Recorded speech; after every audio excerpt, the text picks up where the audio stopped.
कहानी कहती है कि 12 डकैत थे, 1.5 करोड़ की डकैती हुई और वो भी महज 4 मिनट में। डकैतों की खोजबीन हुई, आरोपी मिला तो भागने लगा, पुलिस पर ही गोली दाग दी और मुठभेड़ हुई और मुठभेड़ में लग गई आरोपी को गोली, अस्पताल ले जाते मर गया। कहानी में कितनी हकीकत है और कितना फसाना है ये हम नहीं जानते हैं, स्पेशली इनकाउंटर वाली बात में। लेकिन ये जानते हैं कि इनकाउंटर पर सवाल उठ रहे हैं और हो रही है राजनीति भी। ये दावा किया जा रहा है कि आरोपी यादव था, इसलिए पुलिस ने जानबूझकर गोली मार दी। तो जवाब भी आ रहा है कि पुलिस अपनी आत्मरक्षा के लिए फूल तो नहीं बरसा सकती। हुआ ये कि 28 अगस्त 2024 का दिन था। उत्तर प्रदेश के सुल्तानपुर के मेजरगंज एरिया में भरत सोनी अपनी ज्वेलरी की दुकान पर पहुंचे। साथ में उनका बेटा भी था। सुबह 10 बजे दुकान खोली और दोनों अपने काम में लगे, बाप बेटे। दोपहर 12 बजे के करीब 2 कस्टमर आए। वो गहने पसंद ही कर रहे थे कि दुकान में कुछ नकाबपोश दाखिल हो गए और उन्होंने अंदर घुसते ही भरत सोनी पर हथियार तान दिए। कुछ देर में पीछे से दौड़ता हुआ एक और बदमाश आया। उसके हाथ में काले रंग का एक बैग था और पलक झपकते ही 3 बदमाश और दुकान के अंदर दाखिल हुए। अब तक डकैतों ने दुकान को अपने कब्जे में ले लिया। डकैतों ने तेजी से दुकान से ज्वेलरी बैग में भरी और निकल लिए वहां से। ये सब कुछ दुकान में लगे सीसीटीवी कैमरे में कैद भी हुआ। पुलिस ने मामले की जांच शुरू की, तलाश शुरू हुई आरोपियों की। 5 सितंबर को खबर आई कि लूट के आरोपी मंगेश यादव एसटीएफ और स्थानीय पुलिस के साथ हुई मुठभेड़ में मारा गया। पुलिस ने मंगेश पर 1 लाख रुपए का इनाम भी घोषित किया था। 3 दिन पहले 2 सितंबर को पुलिस ने अमेठी जिले के रहने वाले 3 बदमाशों सचिन सिंह, पुष्पेंद्र सिंह और त्रिभुवन उर्फ लाला हरिजन को घटना में संलिप्त होने पर गिरफ्तार किया था। दैनिक भास्कर की रिपोर्ट के मुताबिक एसटीएफ के डिप्टी एसपी डीके शाही ने बताया कि हमें इनपुट मिला था कि मंगेश यादव और उसका साथी सुल्तानपुर से जौनपुर भागने की कोशिश में है। वो दोनों बाइक से जा रहे थे। सुबह 5 बजे हमारी टीम ने हनुमानगंज बाईपास पर उन्हें घेर लिया।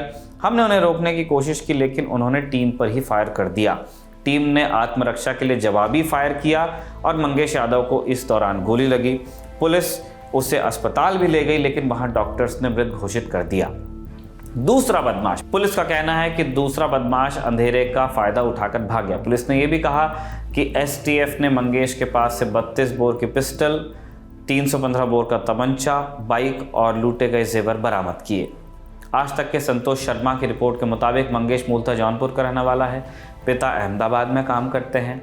घर में बहन और मां रहती हैं। मंगेश के एनकाउंटर पर उसके पिता ने कहा कि मंगेश को अकेले पाकर पुलिस ने गोली मारी है।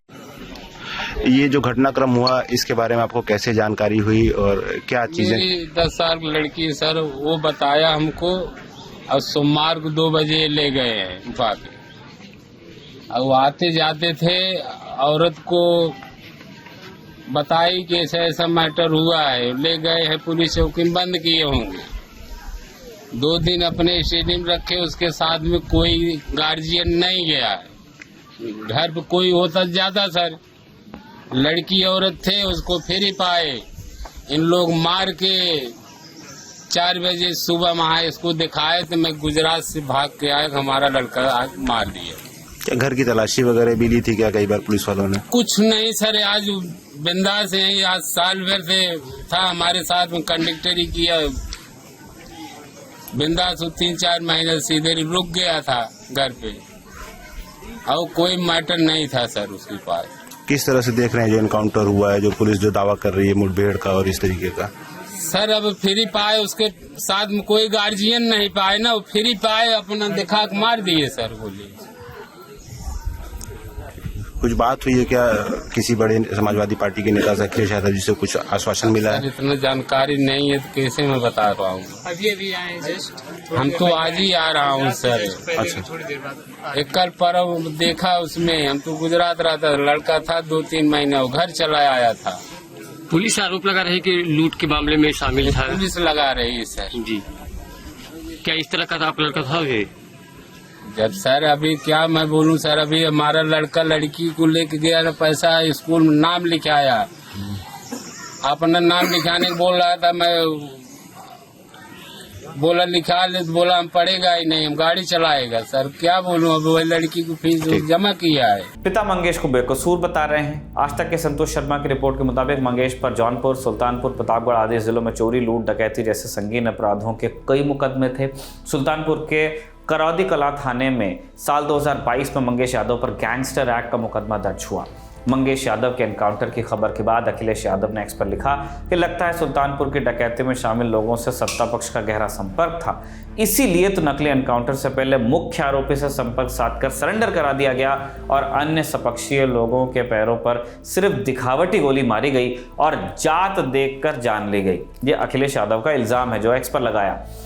इसका जवाब योगी सरकार के मंत्री ओम प्रकाश राजभर ने दिया है, आप उनको भी सुनिए। उस गैंग में वो शामिल था ना, इस बात का प्रमाण है ना, तो उसको भी जब जानकारी थी उनको तो उसको भी सिलेंडर करा देते कि सब लोग सरेंडर कर रहे हैं तो तुम भी चले जाओ।